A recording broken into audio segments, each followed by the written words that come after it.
Vida longa e próspera, comunidade escolar, começando mais um AL Podcast, audaciosamente indo onde nenhuma escola jamais esteve. Eu sou o professor Felipe Fraga, diretor da Escola André Leão Poente, e hoje nós temos o prazer de receber a Raquel Teixeira, secretária de Educação do Estado do Rio Grande do Sul, né? Convite feito lá em fevereiro, né? Então a gente tem a felicidade dela ter aceito, né? E ter vindo gravar hoje conosco, né? Também os meus parceiros de sempre aqui, né? Professor da escola, professor Hidalgo, que agora também atua na Seduc, né? No pré-ENEM. E o Sandro também, né? Professor estadual, que também atua na Seduc, né? Geralmente, Raquel, eu me sinto aqui em maioria, porque geralmente a maioria é da escola, né? Hoje eu estou em minoria, porque eu sou o único que Aqui a trabalha maioria é Seduc. exclusivamente na escola, né? Então esse é um projeto que nasceu dentro da escola André Leão Poente, né? E ele foi agregando outras pessoas também da comunidade escolar, né? Ex-alunos, né? Lembrando que a gente tem aqui também o ex-aluno Rian, que veio prestigiar aí e fazer as fotos, né? E gostaria de agradecer, então, né, o pessoal da equipe da Raquel, que trouxe ela aqui. Nós temos também nos prestigiando a coordenadora da 27ª CRE, a Mara Valando, também muito obrigado por vir nos assistir. E ela também já tem, inclusive, episódio do AL Podcast, né, gravado na escola. Eu já deixo o convite para a Raquel, o dia que ela quiser conhecer a escola e gravar conosco lá na escola também. Acho que vai ser uma boa experiência gravar na escola, né? Porque esse projeto ele já tem 3 anos, ele nasceu dentro da escola, né? E depois a gente foi conseguindo crescer um pouco, né? Então, antes da gente ir para a pauta aí, né? Eu só queria expressar a minha felicidade por a gente, de certa forma, a escola estar fazendo 90 anos esse ano, né? Até os presentes que nós trouxemos são alusivos aos 90 anos da escola. A gente já fez uma comemoração, o primeiro episódio do AL Podcast Studio, gravado aqui, ele foi uma comemoração dos 3 anos do projeto, do AL Podcast, do podcast da escola, né? E hoje, com a tua presença também, a gente poder conversar com a secretária de Educação, né? É muito importante para uma escola pública, ainda mais nos 90 anos da escola, né? Então, deixa os meninos fazerem a abertura aí. Vamos do Viegas primeiro, depois o Hidalgo e depois deixamos Mudou a essa Raquel. ordem, hein? É sacana, né? Não, para mim é um prazer muito grande, né? Estar com a secretária da Educação aqui, estar com os guris de novo, né? Assim, um convite que a gente estava almejando há muito tempo, né? De fazer essa entrevista, porque nós já entrevistamos coordenadores de regionais, né? Entrevistamos professores, alunos, né? E estava faltando a secretária da Educação, né? Então, a gente está realizando um sonho, né? Do projeto hoje. Para mim, sempre é um orgulho muito grande estar participando do AL Podcast, né? Porque, não sei se a secretária não deve saber, mas eu nunca dei aula lá. Eu não sou professor da Escola André Leão Poente, nunca dei aula na Escola André Leão Poente, mas eu tinha um outro projeto que se chama, tenho ainda, né? Que se chama Os Três Mosqueteiros da Educação. Né? E aí, durante a pandemia, nós acabamos nos conhecendo, né? Eu, o Felipe, e ele me convidou a participar desse projeto da escola, né? Então, hoje, como eu estou na Secretaria da Educação, né? Estou fora de sala de aula, é uma maneira de eu me manter próximo à escola, né? Conversando com professores, conversando com alunos da escola. Nós já entrevistamos quase todos os funcionários, né? Desde outros vice-diretores, coordenadores, supervisoras, né? Até a merendeira, secretária, nós entrevistamos. Né? Então, eu já conheci todo mundo da escola, já tive a oportunidade de fazer um podcast lá na escola, né? Muito legal mesmo. Me senti, assim, em casa lá, né? Então, assim, para mim é muito gratificante fazer parte desse projeto. Eu gosto muito, né, de fazer o podcast. A gente faz nos sábados, a gente faz à noite, a gente faz nas quartas-feiras, né? Então, assim, é muito legal mesmo e estou muito contente de poder estar aqui hoje. Hidalgo. Isso aí, então, eu sou o professor Hidalgo Cálculo, sou idealizador, então, do projeto AL Podcast, junto com o Felipe. Também trabalho com a parte de mídias, sou produtor e editor, então, de algumas coisas do projeto AL Podcast. Sou professor de matemática da escola e, atualmente, também trabalho no projeto Pré-ENEM Seduc 2022, que são aulas gravadas lá na TVE, que vão tanto para o canal da TVE quanto para o canal da TV Seduc, né, no YouTube. Uhum. Então é isso aí, também para fazer esse podcast funcionar. Vamos lá. Além de ex-aluno da escola, né? Nunca pode Além de ex-aluno da escola. Esse detalhe, né? Mas, geralmente, Raquel, quando algumas entrevistas suas que eu assisti, né? Sempre alguém lhe apresenta, né? Aqui no AL Podcast, a gente deixa a própria pessoa se apresentar, falar sobre sua formação, assim, porque a gente acredita que nada melhor do que a própria pessoa, né? Para falar sobre a sua trajetória, né? Então, a gente passa para ti agora. Obrigada, Felipe. Mas antes de falar de mim, deixa eu falar um pouco da minha alegria de estar aqui. Como o Felipe disse, na visita que eu fiz à 27ª CRE, a convite da Mara, minha grande amiga que está aqui dando força aí para a gente, não é? A gente combinou essa gravação, esse podcast hoje, mas eu quero dizer do meu orgulho em estar dirigindo uma rede que tem esse tipo de atividade, porque a gente quer da escola moderna é essa escola interativa em que os alunos são participantes, em que os alunos são protagonistas, junto com o diretor, junto com o professor, junto com o aluno, participando, levando a escola para o mundo real, fazendo essa interação com a cidade, com a comunidade, né? O Viega falou dos 3 mosqueteiros da educação, o Hidalgo falou do pré-ENEM, são atividades que enriquecem a rede. Então, a rede do Rio Grande do Sul é uma rede rica, que oferece atividades de pré-ENEM. Eu tenho uma camiseta igual a essa, viu? Tão bonita, tão linda quanto a sua. Eu uso a minha para fazer esteira, para malhar. Mas, então, eu estou muito feliz. É muito chato falar de mim, Felipe, mas eu acho que talvez o que eu queira destacar é o fato de que eu tive grandes oportunidades de estudo na vida, eu reconheço e acho que isso exige de mim um retorno para a comunidade, não é? Eu comecei a minha vida acadêmica, a vida profissional, muito cedo. Eu terminei a graduação em Letras na Universidade de Brasília em julho de 1970. Em agosto apareceu um concurso para professor de língua inglesa. Eu tinha recém-formada, eu tinha o quê? 21, 22 anos, mas como eu já tinha morado 1 ano nos Estados Unidos, com 16 anos eu fiz um intercâmbio de 1 ano. Então, meu último ano de ensino médio, high school, eu tinha feito lá. Então, eu falava inglês com muita desenvoltura e fui aprovada no concurso. Então, aos 21, 22 anos de idade, eu me tornei professora da Universidade de Brasília. Foi lá que eu fiz o meu primeiro mestrado. E, em 1980, eu fui para Universidade de Berkeley, na Califórnia, com a família toda, marido e 3 filhos, ficamos lá 3 anos. Eu fiz um outro mestrado, fiz um PhD na área de linguística, e foi uma experiência muito rica, porque além da parte acadêmica, 1980, eu sou muito antiga, viu?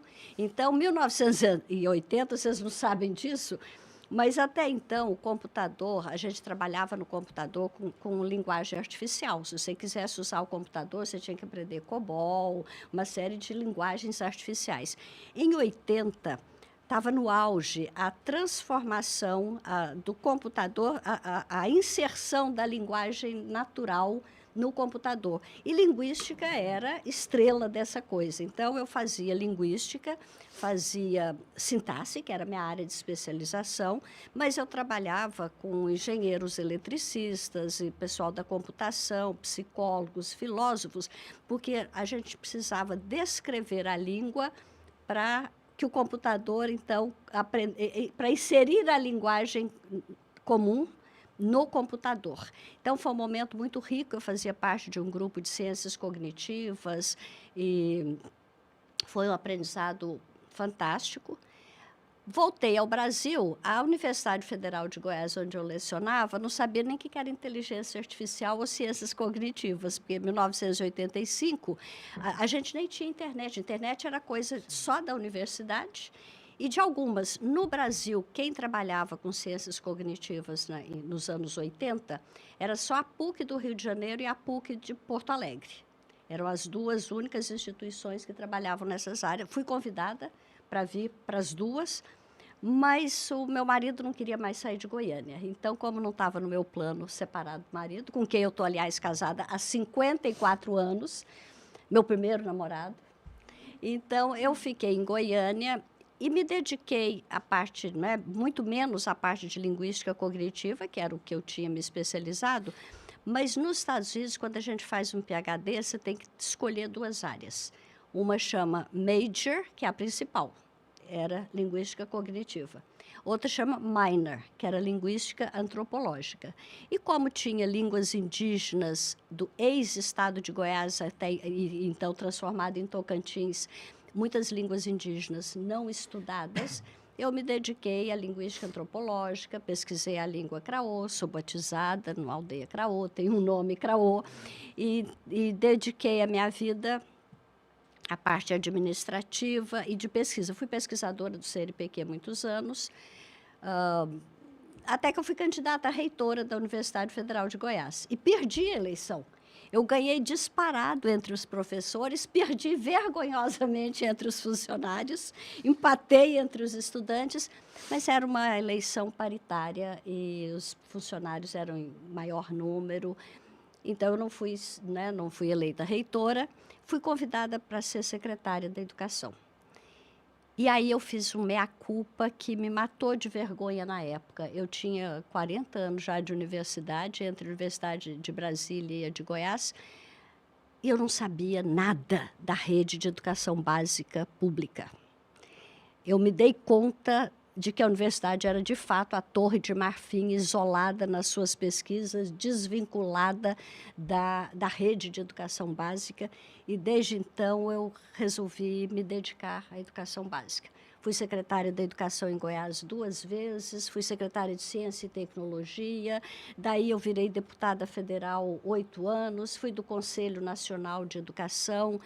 E por que eu digo isso? Ter sido do Conselho Nacional de Educação, ter sido presidente da Comissão de Educação da Câmara dos Deputados, ter sido professora PhD titular, sou professora titular da universidade, ter morado tanto tempo no exterior, eu acho que me deu uma visão de mundo dos vários ângulos da educação, e um compromisso muito grande. É por isso que eu estou aqui. Eu não conhecia nada do Rio Grande do Sul e o governador me fez o convite e, na verdade, onde eu tiver a oportunidade de trabalhar pela educação básica... O ano passado foi pior, porque foi o primeiro ano. Mas eu não tenho problema com frio, Viega. Eu já morei nos Estados Unidos, já morei na Alemanha, já morei na Inglaterra, mas o que me incomodava muito, o que me incomoda ainda aqui no Rio Grande do Sul, é não ter um sistema de calefação adequado. Porque na Europa, nos Estados Unidos, você não passa frio dentro de casa. Sim. Você passa frio no percurso que você tem entre uma casa e outra. Casa, escola, igreja, loja, tudo é aquecido. Então, na verdade, você fica com neve lá fora de short dentro de casa, porque o aquecimento, né, o sistema de aquecimento é bem sofisticado. E aqui a gente não tem isso. Não. Então, o que eu estranhava... O verão passa calor, o inverno passa frio. Exatamente. Então, o que eu estranhava... Mas já acostumei. E o calor humano tem sido tão forte que compensa o frio. Sou muito grata. Eu fui recebida com muito respeito, com muito carinho, com muita amizade. Virei goiúcha de cara. Daqui uns dias eu já viro gaúcha inteira. Já está falando bar? Ainda não. Apesar de ouvir o Rodrigo falar bar o dia inteiro, e o João também, com quem eu ando o dia inteiro. A expressão que serve para tudo aqui é bar. Mas antes de nós irmos, então, para a próxima questão, né, a gente não pode deixar de agradecer aqui, então, a ProHub, né, o estúdio que nós estamos gravando aqui, e ele é um oferecimento da própria produtora, né, que faz as formaturas da escola, né, e junto com essa parceria nos fornece o estúdio, né? Já agradeci pessoalmente para o dono e repito em público o meu agradecimento à produtora por esse apoio. Eu não sei nem se pode falar, né, Felipe, mas eu vou falar. Eles propiciam para a gente fazer esses podcasts aqui. A gente tem feito uma vez por mês e até eles já tinham oferecido para fazer mais, né, mais vezes por semana, e não cobram nada para a escola, né? Então, porque eles acreditam na educação pública, então eles querem apoiar, né? É um apoio que eles estão dando para a escola. É isso que eu falei. É para isso que eu chamei a atenção no início. Essa interação com a sociedade enriquece a escola, enriquece a experiência dos alunos. Sim. E enriquece a própria produtora e os negócios. Isso é uma solução de ganha-ganha, não é? Uhum. Então, é muito positivo para os dois lados, sim, mas eu reconheço e agradeço aí a produtora pelo apoio que dá. E o que nós queríamos saber agora nesse tópico é dentro dessa experiência de ter estudado no exterior, né, de ter acompanhado, o que você achou mais interessante, assim, que deveria ser reproduzido aqui no Brasil, principalmente em questão de educação mesmo, né? Então, nos países que você esteve estudando, né, o que você vivenciou lá que acha que falta a gente conseguir reproduzir na educação como um todo, especificamente aqui no estado do Rio Grande do Sul, né?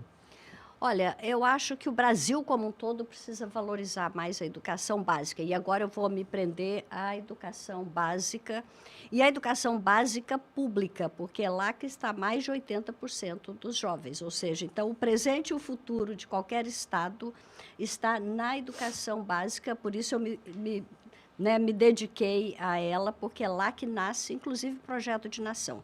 O projeto de escola que a gente tem é um pouco o projeto de nação que a gente quer para a gente, não é?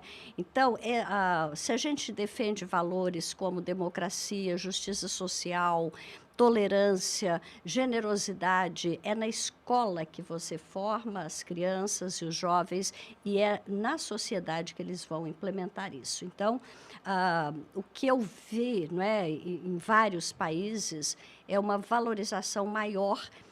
Eu vejo, às vezes, no Brasil, amigas minhas, do meu nível social, que transferem a responsabilidade da educação para os filhos, para a escola, como se eu paguei a matrícula, lavo as mãos, o professor que se vire para educar. Ou então, eu matriculei, fiz minha parte.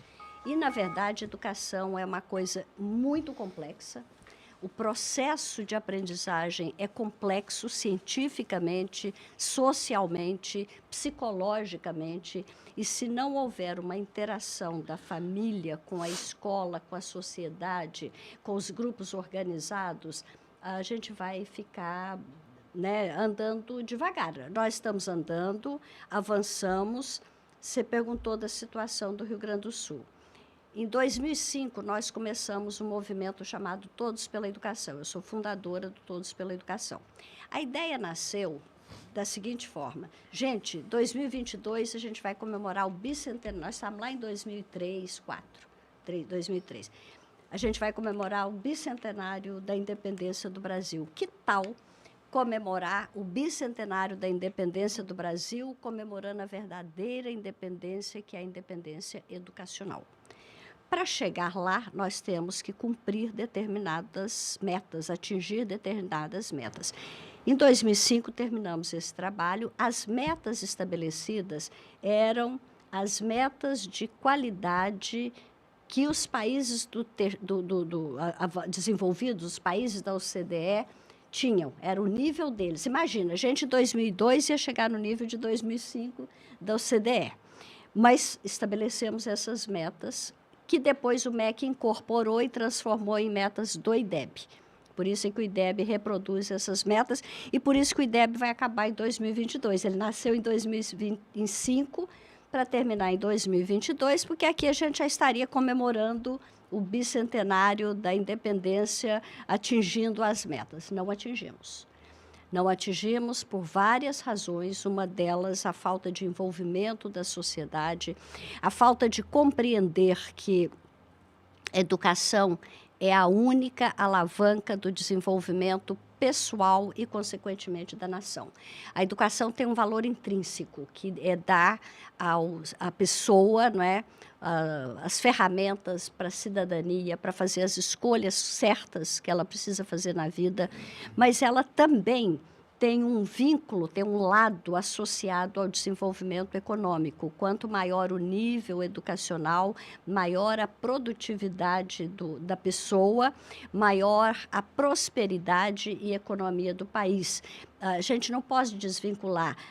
Esse lado econômico não pode ser o definidor da educação, mas a gente também não pode esquecer que ele é o impulsionador. O Brasil cresceu muito, entre a década de 40 e 80, o Brasil cresceu 3,9% do PIB ao ano. Foi um crescimento gigantesco, de 900%. De 1980 para 2020, nós patinamos em 0,7% de crescimento, e isso está muito ligado à educação. Na mesma época, a Coreia tinha os mesmos dados educacionais que nós e resolveu fazer um investimento pesado em educação. E a diferença está aqui hoje. Agora, quero com isso copiar o exemplo da Coreia? De jeito nenhum. Até porque a Coreia fez uma opção por atrelar a educação ao desenvolvimento econômico. Desde 1950, dois ministérios são vinculados diretamente ao primeiro-ministro. o Ministério da Economia e o Ministério da Educação. E a cada 6, 7 anos, eles reformam o currículo de acordo com o que a economia demanda. Então, lá nos anos 50, o que a Coreia precisa para ficar rica? Ah, o mundo não tem indústria naval de qualidade. Vamos investir nisso? Vamos. A escola investiu na formação de matemática, de exatas, para a produção naval. Passou a época da produção naval, agora nós vamos investir em quê? Muda o currículo. Em 2015, quando eu estive lá com o primeiro-ministro, com o ministro da Educação, ele falou, olha, secretária, eu era secretária em Goiás, nós agora vamos investir em inovação. A Coreia, durante muitos anos, aprendeu a pegar inventos de outros países, do Japão, de onde for, reproduzir mais rápido e mais barato. Mas a gente não quer mais isso. Nós não queremos ser fast... como é que ele falava? Enfim, nós não queremos ser rápidos copiadores, nós queremos ser o first mover, quem dá o primeiro passo. Então, nós estamos investindo em inovação. Inovação, e eu trago esse assunto, Vieg e Hidalgo, porque a inovação é uma característica muito forte do estado do Rio Grande do Sul. Por que eu fiz questão que a Secretaria da Educação participasse do South Summit, com o Hackathon, com tudo que nós fizemos? Porque um sistema de inovação tem que nascer com a educação básica, é com a criança. Não adianta você achar que um grupo da PUC faz inovação, que um grupo de startup faz inovação. Para ser inovador, o Estado tem que ter um ecossistema de inovação que nasce lá na educação básica. E é isso que nós temos que focar, porque o Rio Grande do Sul tem várias novas empresas de software, de informática, de sistemas, e não tem gente qualificada. Então, quando eu digo a educação tem um valor intrínseco, independente de qualquer vinculação econômica, mas nós não podemos ignorar que se nós conseguirmos dar nas nossas escolas esse plus econômico de formação que vai permitir uma inserção no mundo do trabalho qualitativo, ela melhora a vida dela, da família, da comunidade e do Estado, né? Então, o que eu sinto falta aqui ainda é, Viega, voltando lá na sua pergunta, esse envolvimento maior da sociedade como um todo para compreender a complexidade e a essencialidade do processo educacional. Sabe que dentro do projeto, do podcast em si, a ideia é um pouco essa, né? De a gente poder trazer os pais para participarem, ex-alunos, né? O nosso público, pelo que eu posso perceber, assim, de quem assiste o podcast, que escuta, né? É todo de ex-alunos e de pais de alunos, a grande maioria, assim, né? Então, a cada 10 visualizações que a gente tem, 6, 7 são de ex-alunos e de pais, Olha, né? parabéns, Felipe, vocês estão certíssimos, o caminho é esse. Hidalgo, então? Bem, secretária, nós vimos aqui que a senhora tem experiência, então, como secretária de Educação em outros estados ou em outro estado. Como foi trazer essa experiência para cá, para o Rio Grande do Sul? Olha, eu fui secretária de Educação em 1999 e depois em 2015. Foram dois mandatos diferentes. As características do próprio Estado eram diferentes, mas acho que isso me deu uma experiência de gestão que facilitou minha vida aqui, Hidalgo. Se eu tivesse chegado no Rio Grande do Sul 1 ano e meio do final do mandato de um governador, em ano de eleição, sem conhecer a realidade, se eu não tivesse experiência de gestão da máquina pública, eu acho que eu teria sido engolida. Não fui engolida pela experiência, pela compreensão de que uma máquina pública, como é a educação, é um sistema, é uma engrenagem extremamente complexa, ela tem um aspecto financeiro importante ligado ao orçamento que vem de Brasília, orçamento que é feito no Estado, a questão do Fundeb, financiamento, tem todo um lado pedagógico de carreira, de BNCC, de reforma do ensino médio, tem todo um lado de gestão. E a gestão não é simples, Hidalgo. Quando a gente fala de gestão do sistema, o que eu faço como gestora do sistema é diferente do que o Felipe faz como gestor de uma escola, é diferente do que você faz como gestor de uma sala de aula. Então, a gente tem que compreender a gestão nesses vários níveis, gestão de sistema, gestão da escola, gestão da sala de aula, gestão da aprendizagem como um todo. E eu acho que a experiência anterior me deu essa visão clara de chegar aqui e detectar rapidamente onde é que precisava ser fortalecido, onde é que eu precisava prestar atenção, e isso ganhou tempo, né? Eu cheguei em abril, em maio nós já fizemos a primeira avaliação diagnóstica, o Avaliar ETRI.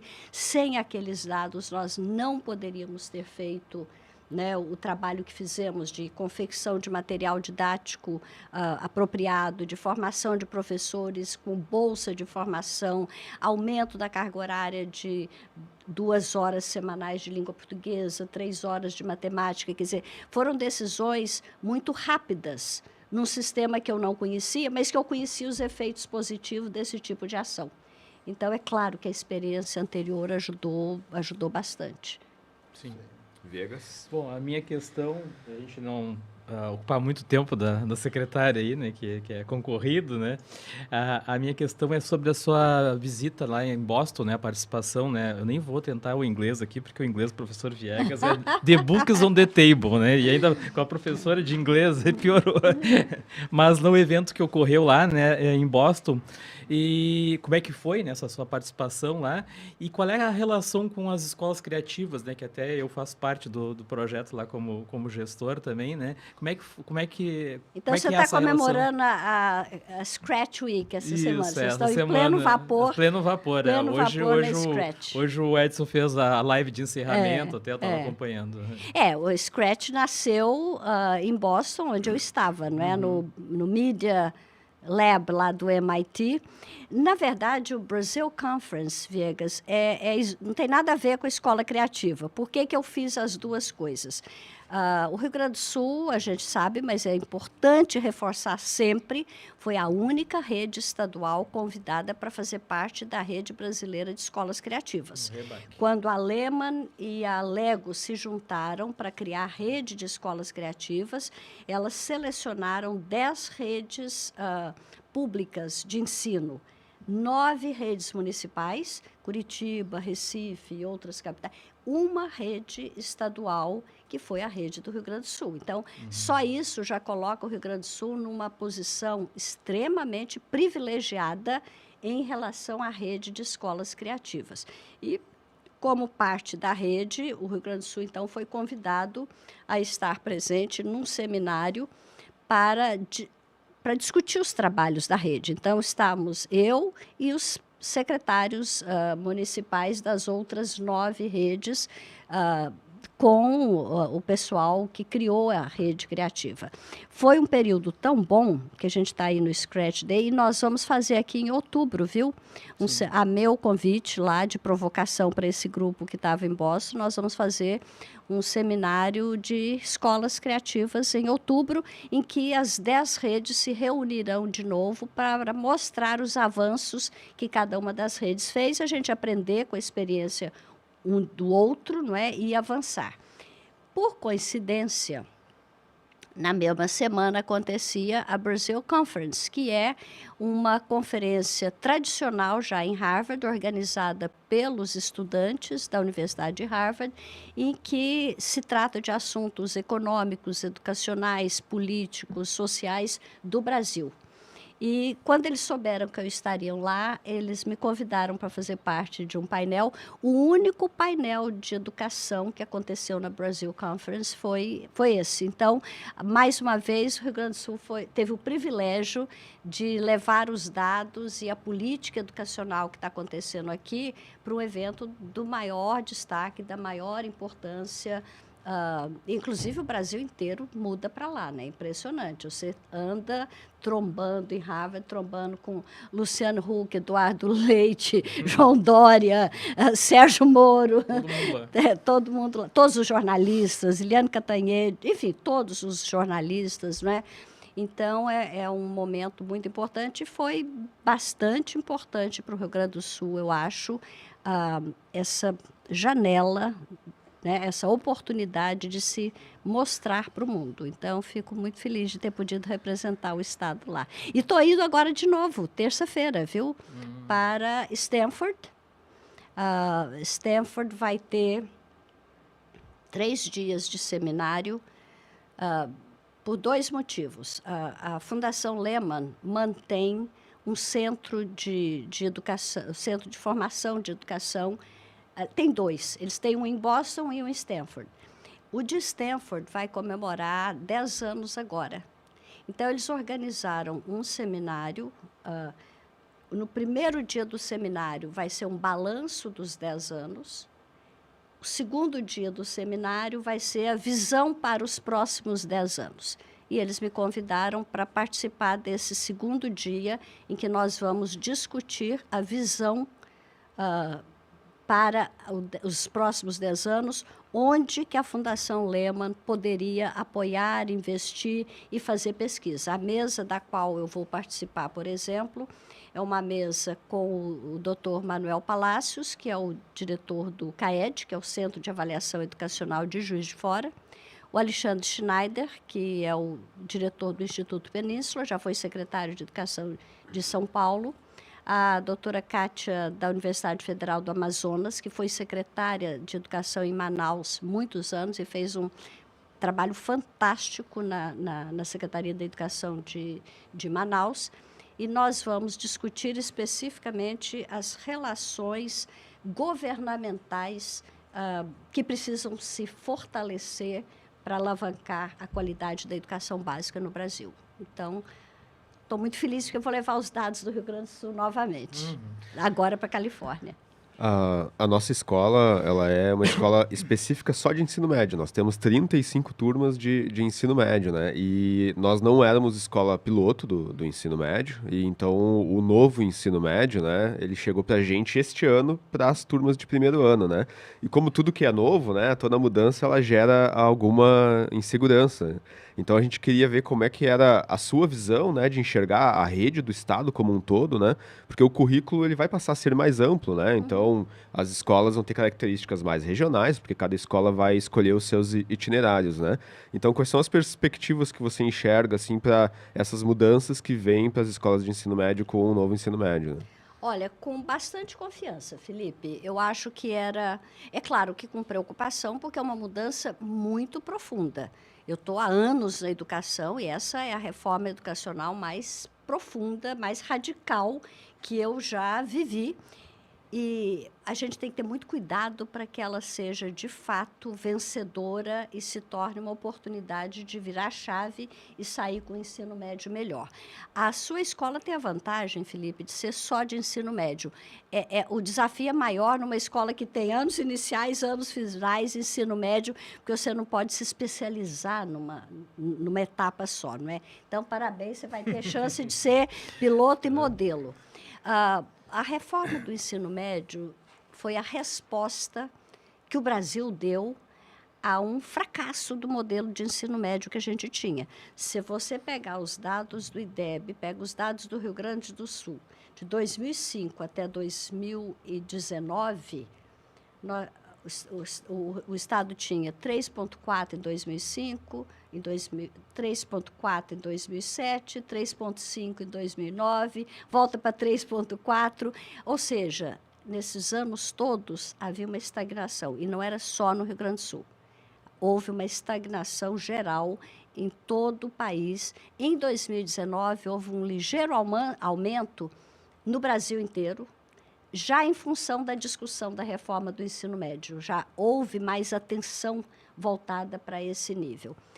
Ele cumpre, né, esse novo modelo, cumpre 2 desafios, duas tarefas. Primeiro, articular as competências cognitivas com as socioemocionais, que é tarefa da BNCC como um todo, mas no ensino médio ela tem característica bem específica.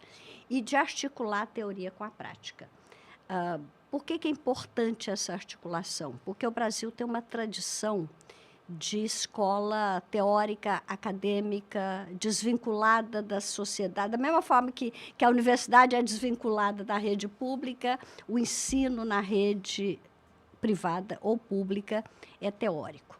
Só para dar um exemplo, quando eu estava nos Estados Unidos, um amigo meu que fazia matemática foi ao Rio de Janeiro a convite da Secretaria da Educação. No retorno, a gente estava conversando. Eu falei, e aí, o que você achou, né? Ah, o Rio é maravilhoso. Eu falei, não quero saber do Rio de Janeiro, quero saber das escolas. Falei, olha, eu recebi o material, fiquei muito encantado com o material pedagógico que as escolas usam. Fui visitar algumas escolas. Na primeira que eu entrei, comecei a conversar com os alunos, passei algumas fórmulas no quadro negro lá, quem sabe resolver? Todo mundo sabia resolver. Tudo que eu perguntava, todo mundo sabia resolver. Até que eu abri a cortina da janela, que estava fechada por causa do sol, entrou sol, e eu fiz a seguinte pergunta: qual a relação dessa luminosidade que está batendo no quadro com a fórmula que está escrita? Ninguém sabia. Ou seja, eles sabiam a fórmula, as equações, por memorização, por outro processo qualquer, mas eles não tinham noção da relação daquela fórmula abstrata com o mundo real. E é assim em todas as áreas. A escola brasileira tem essa característica. A memorização sempre foi muito pesada. Só que houve uma época na vida que você podia memorizar algumas coisas, ser aprovado no vestibular, passar num concurso e se dar bem na vida por causa do diploma. Esse mundo morreu. Esse mundo morreu. O diploma é importante como símbolo do conhecimento que você tem que ter. Porque se for só o diploma e você não tiver o conhecimento, também não vai valer nada. 28% dos graduandos de universidade dos últimos anos estão desempregados. Então, o diploma não tem mais aquele valor por si que ele já teve na história do Brasil. E o volume de conhecimento hoje é tão grande, para você ter ideia, nos próximos 15 anos, o volume de conhecimento que vai ser gerado é igual ao que foi gerado nos últimos 150 anos. E vai ser cada vez mais rápido e mais conhecimento. Então, a memorização por si não vai valer nada. A memória e a memorização continuam importantes sempre no processo de aprendizagem, mas depois de entendido, compreendido, internalizado. A memorização pura e simples não tem espaço. Então, cada vez mais, as avaliações, vai ser assim com o PISA, vai ser assim com a prova que vai substituir o IDEB, o SAEB, não é? Você não adianta, você tem que entender as situações, ver a arte, a relação dela com a prática, para que serve, para que você saiba atuar no mundo. Por isso que o ensino médio fala em protagonismo, fala em projeto de vida, fala em trabalho em grupo, educação através de projetos, porque a escola do ensino médio vai preparar a pessoa para ir ou para a universidade ou para o mundo do trabalho. E, em qualquer momento que ela for atuar profissionalmente, ela vai precisar saber trabalhar em grupo, ser articulada com o time, daí as competências socioemocionais. E o ensino médio vai permitir o aprofundamento nas áreas de interesse do aluno. E aquele modelo que a gente tem, né, de 13 disciplinas obrigatórias e iguais para todo mundo, seja se você quer estudar piano ou física, são as mesmas 13, esse modelo não existe em lugar nenhum do mundo e ele mostrou que ele é um fracasso. Então, agora, depois, né, do primeiro ano, a formação geral básica, ele já começa a se especializar. Eu ia escolher só as exatas, né? Filosofia, sociologia, essas coisas, tudo. Claro. Então, o aluno tem que ter o direito de escolher, até porque ele vai se preparar melhor para a vida, ele vai se aprofundar, ele não vai perder tempo com uma coisa que ele não tem menor interesse. A senhora falou da questão do curso técnico, né? Eu fiz o integrado, né? Eu fiz o técnico agropecuário, que era junto, médio com o técnico agropecuário. E depois eu fiz engenharia agrícola. Na engenharia agrícola não tive quase prática. Se eu não tivesse feito o técnico agropecuário antes, eu não teria prática. Porque a universidade é essa ideia. É tudo muito teórico. Muito teórico. Muito pouca prática. É. E isso é um problema das universidades em geral, né? Isso aí teria que mudar, né? Tirando algumas, que nem a medicina, que já tem prática desde o início, outras, engenharia, por exemplo, é um caso. Olha, e a educação tem que aprender com a medicina, Viega, já que você falou da medicina. A medicina também era muito ruim, até que eles começaram a valorizar o chamado os chamados saberes clínicos, a residência médica, você usar a clínica e o hospital e a prática que você faz e aquilo se transformar em conhecimento novo. Você pega a Covid.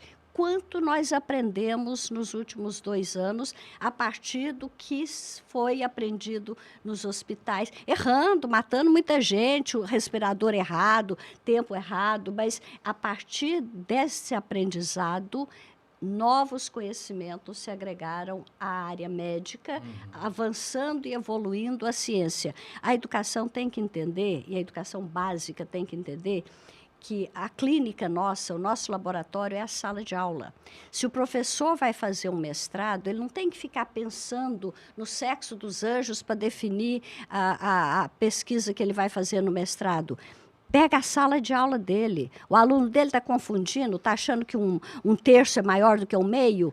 Por que será que isso está acontecendo? Vamos pesquisar. O que está... Ele está errando, ele não sabe o que é fato, o que é opinião, ele não está sabendo fazer uma inferência a partir de um texto. O que está acontecendo? Vamos construir saberes educativos a partir da nossa riqueza maior, que é a sala de aula e que é o processo de aprendizagem dos alunos, cada um diferente, porque cada aluno é de um jeito. Então, a gente precisa aprender a explorar, no bom sentido, essa riqueza, esse universo que a gente tem de cérebros, de cabeças, de talentos, e trabalhar em cima disso, e não ficar buscando coisa fora da realidade, né?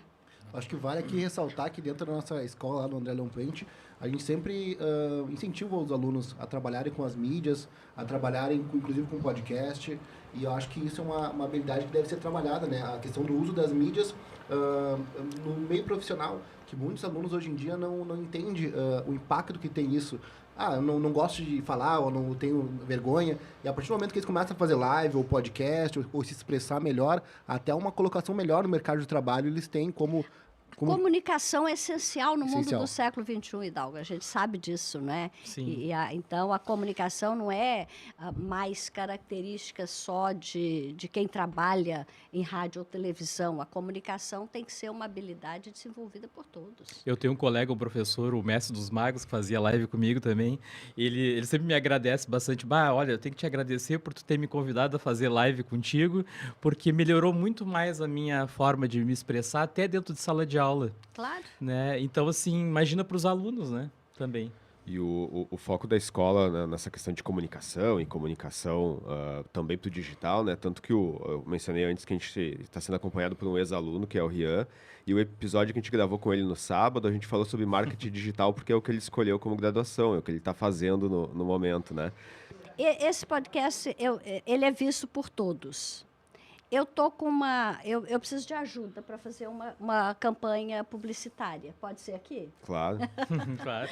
Não, porque vocês sabem que quem terminou o 3º ano do ensino médio, seus ex-alunos, não é, Felipe? Quem terminou o 3º ano do ensino médio está tendo dificuldade, tanto para ir para o ensino superior quanto para o mundo do trabalho, porque a pandemia, nesses 2 anos, afetou profundamente a aprendizagem deles.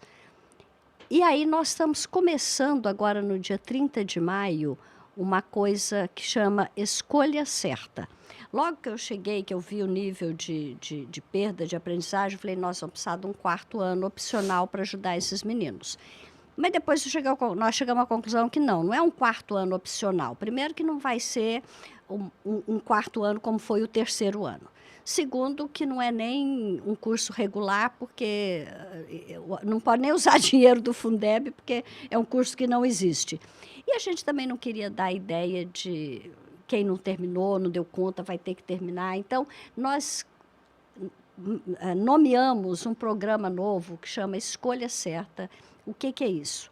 Todo aluno que terminou o ensino médio na rede estadual em 2020 ou 2021 é bem-vindo, é convocado quase para se matricular nesse curso. As matrículas estão abertas no site da Secretaria.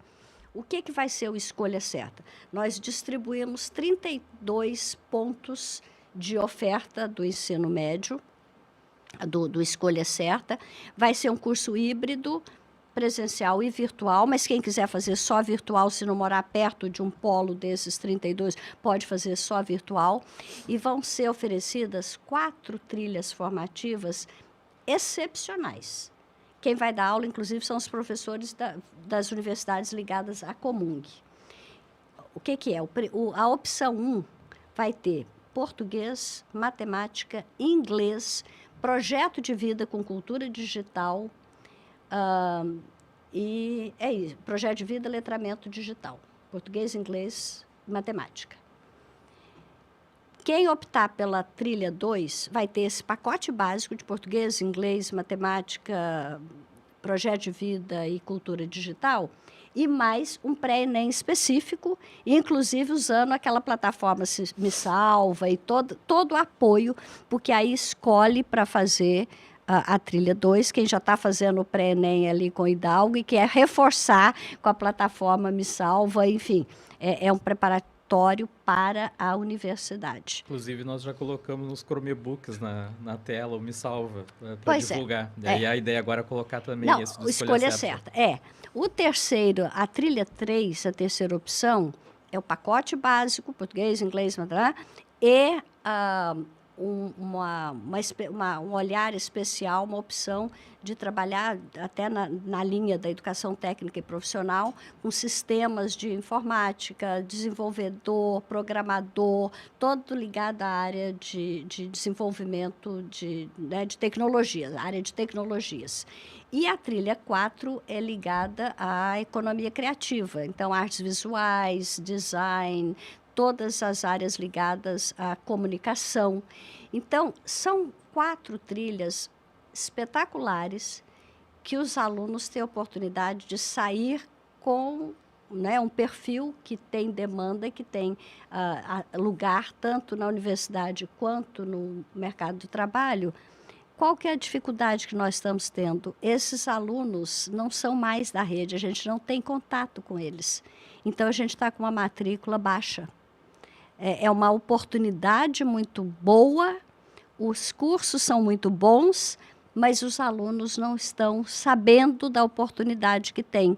Então, se vocês ajudarem a gente a divulgar isso... Com certeza. Viu? E aí a tarefa eu transfiro para vocês, porque o próprio Felipe, né? Você não deve ter contato mais com todo mundo que terminou o ensino médio em 2020, em 2021. Se cada diretor for atrás dos alunos, a gente pode ampliar. O Felipe até... O Felipe eu acredito que tenha. Ele tinha um canal de comunicação muito grande pelo WhatsApp até, com pais e com os alunos. Se os ex-alunos forem nesse momento procurar no Instagram da escola, eles vão encontrar a publicação do Escolha Certa, né? E muitos deles interagem conosco ainda pelo status do WhatsApp da escola, porque a gente tem mais de 1000 visualizações e muitos deles são de ex-alunos, assim, né? Então, eles enxergam por lá, né? Mostra para eles a importância deles chamarem outros colegas, outras pessoas que não estão sabendo, porque, de fato, é uma oportunidade. Sim, tem que aproveitar. E nós não queremos ocupar muito o seu tempo, secretária, né? Nós estamos por você, né? A hora que você dissesse, eu preciso sair. Mas então, o Hidalgo ele ia fazer perguntas sobre o pré-ENEM, porque agora ele atua, né? E a gente conseguiu levar um professor da escola, então, para o pré-ENEM, para a TVE, né? A gente disse que o Hidalgo é o garoto pré-ENEM na TVE, né? Agora olhando que nem o Arthur, agora tava olhando para ti, né? Aí o ar de admiração. O nosso próximo passo audacioso agora é levar o AL Podcast para a TVE, né, Hidalgo? A gente está sempre trabalhando para isso. Conversando sobre isso, né? Olha, eu tenho certeza que a TVE é receptiva. Que bom, a gente Posso até conversar também, mas Diretor Mário aí, um abraço. E além disso, também nós falamos sobre marketing digital, que o RIA curso e tudo, né? Nós também temos os planos de tentar uma implementação de técnico em audiovisual na escola, exatamente para preparar os alunos, né, para esse mundo novo, né, de produzir vídeos, produzir podcasts também, né? E a reforma do ensino médio, Felipe, vai permitir que as escolas tenham esse perfil. Vai acabar tendo escola mais especializada na área do agronegócio, escola mais especializada em comunicações, a escola mais especializada em dança, em física, no que quiser. Então, as escolas vão poder ter, como acontece no mundo todo, as escolas têm determinado perfil, né? A escola de formação de balé clássico mais famosa do mundo é de Nova York, junto com o ensino médio. Então, as escolas vão poder desenvolver as suas características e as suas especificidades com qualidade, com mais qualidade. Sim. E podemos falar um pouquinho sobre o Enem ou vamos para as despedidas para não lhe ocupar? Bem rapidinho, porque eu adoraria continuar, porque eu adoro Sim, conversar, vocês já perceberam? Vocês já perceberam que eu adoro conversar, e principalmente se a gente está conversando de educação, e principalmente se os interlocutores são como vocês, né? Top, top, top. Bem, né? Parabéns e obrigada. Mas eu, de fato, tenho que cair para o mundo real e tem problema me aguardando na Claro. secretaria. Sim. A gente já Fazer agradece, encerramento. então, né, a sua presença, a disponibilidade, né, e reforço de novo a felicidade de lhe receber, assim, num projeto de escola pública, poder receber a secretária de Educação. Para nós, vai ficar uma marca histórica da escola, né, não só dos 90 anos em 2022, também de nós podermos conversar com a secretária, né. Então, antes de finalizar, bem rapidinho, a única coisa que eu queria colocar é que você falou sobre pesquisar quem seria o André Leão Poente, né, mas ele foi um professor, e ele é um professor de letras como nós. Eu também fiz graduação de letras, né? Você também. E ele foi o primeiro professor do Rio Grande do Sul a editar uma gramática de língua portuguesa mais regionalizada, mais localizada, né? E os alunos aderiram tanto e gostaram tanto disso que hoje ele tem um busto aqui na Praça da Matriz, né? Que é a praça em frente a Assembleia Legislativa, né? E inclusive o logo da escola ali, que foi feito por um aluno também, inclusive, é do busto dele que fica ali na praça. Então, se um dia a senhora for na praça ali, tem aquele monumento ao Júlio de Castilhos, bem ao lado tem o busto do André Leão Poente. Ali. Olha, vou com muito prazer, porque eu estou adorando conhecer muita coisa nova. Eu conhecia nada do Rio Grande do Sul, acho que eu nunca tinha nem... Eu vim aqui uma vez, antes de vir como secretária, participar de um encontro de secretários de educação que aconteceu num hotel em Porto Alegre. Cheguei no aeroporto, fui para o hotel, 2 dias de reunião, do hotel fui para o aeroporto e fui embora. Então, na verdade, eu conheci Porto Alegre agora, quando eu cheguei, estou conhecendo o Rio A senhora Grande do Sul. visita bastante as escolas, né? Eu vejo que isso é uma coisa Eu que não, adoro, que não era comum aqui, os secretários visitarem as escolas. Eu vejo, né, acompanho já antes até de ir para a Sedu, que a senhora visita bastante as escolas. Isso é eu importante. lamento não visitar mais. Eu adoro visitar a escola, conversar com o professor, conversar também. com o Eu aluno, gosto adoro. Mas acontece que se eu não resolver os pepinos, os problemas, eu não consigo dinheiro da autonomia financeira, eu não consigo as condições, não é? Porque aquilo que eu falei, a máquina é uma engrenagem muito complexa e alguns acertos, algumas conversas, algumas reuniões, se eu não fizer aqui com o secretário da Fazenda, com o Gabinete Civil, com a Casa Civil, com o governador, não chega para você, Felipe, muitas coisas que, não é, que chegam. Então, eu tenho que dividir meu tempo entre conhecer escolas. Mas tenho admiração profunda pelas escolas, pelos professores. Na verdade, eu comecei na universidade muito cedo, mas a minha primeira experiência voluntária foi como professora voluntária aos 15 anos numa creche filantrópica de Goiânia. Então, meu primeiro contato com criança e criança vulnerável, e eu tenho um compromisso de vida com as crianças, não é, mais pobres. O senador Cristóvão Buarque falava para mim, quando eu era deputada, falava, Raquel, tem lobby demais aqui no Congresso, você não acha, não? Eu falei, acho, Cristóvão, mas por que você está falando isso agora, né? É lobby de delegado, é lobby de juiz, é lobby de caminhoneiro, é lobby de professor, é lobby de ruralista. Só não tem lobista de criança, Raquel. Aqui no Senado, somos você e eu, você na Câmara e eu no Senado, somos os únicos lobistas de criança.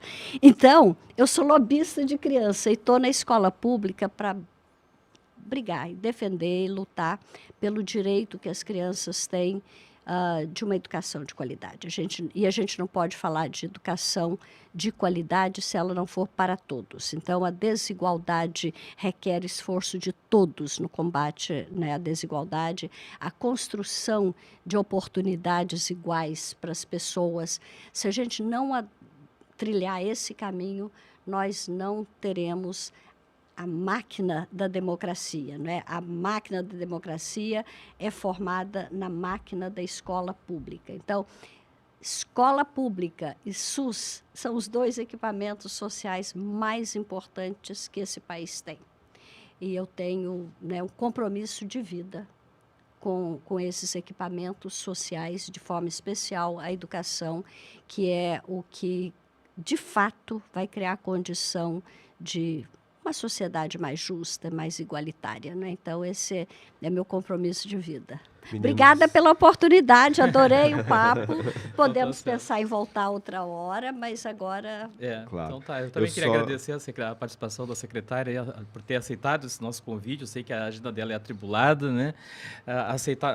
Agradecer mais uma vez o Felipe ter me convidado para participar desse L Podcast. Eu gosto muito de fazer esse projeto aí. Agradecer o Rodolfo também, ao Vitor, né? Que são os donos da ProHobby. E é isso aí, né? Dalgo.